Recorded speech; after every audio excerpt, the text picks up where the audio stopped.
Who was the founder of Five Kingdom classification? A first option to আছে Carolus Linnaeus. এও মানে আমাৰ দুটা তিনিটা জাগাত আহিছিল তিনিটা মান জাগাত আহিছিল যদিও আমাৰ বায়োনমিয়াল নমেনক্লেচাৰ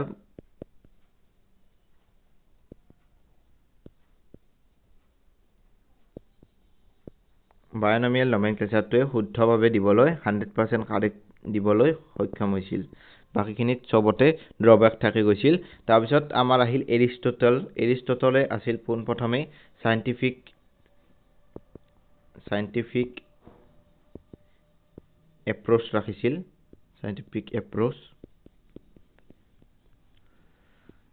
to classify organisms and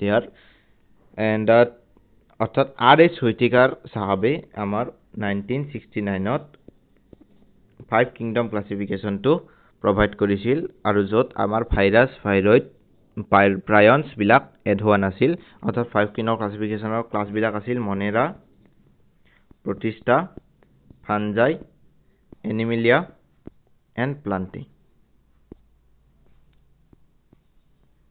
Option number B is the correct choice.